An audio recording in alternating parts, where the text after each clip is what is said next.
as I mentioned, and why don't you tell us a little bit about this, please, John? Yeah, this one's called INTERTWINE. It's a vertical series that I did.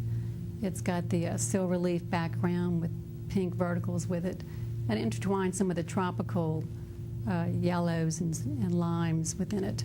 Okay, before we go too much into scribe, I'm sorry to interrupt, but let's tell them first of all, since predominantly what media, I mean, obviously you're a painter. Do you work in one particular medium, oil versus acrylic, or you're all over? And then do you specialize in canvas versus board or whatever? And then we'll talk about inspiration and size, if you don't mind. Okay, my works are all done according to the size I want to blow them up to be. So I stretch on my own canvas according to the size I want them to be. I don't just go buy a canvas out of a store. And you're working in what, acrylics?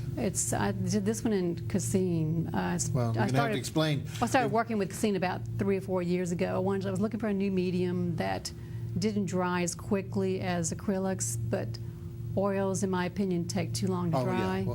So with the Cassine paint, it's... Excuse me, but let's go ahead. I need, as I mentioned earlier, when we talk about a certain shop talk, we need to define it. So first, let's spell that term, because I've never heard of it. I mean, I know acrylic, the Cassine. Can you spell that and then define what it is? C-A-S-E-I-N. Okay. It's a milk-based paint.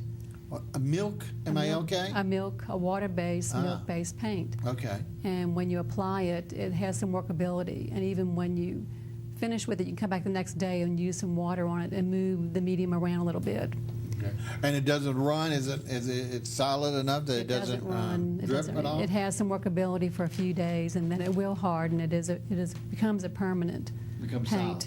Yes. Okay, great. And you're saying predominantly your work will be Cassine, or no? The first few works you'll see will be Cassine, because I was experimenting with that about 3 years ago. All right. I gradually changed over to throw in some acrylics because I found the Cassine paint in some areas was not as strong. Okay. Yeah. And then I threw some oil on top of that because oil even is a little bit more powerful on top of that. Well, so I'm a multi-media.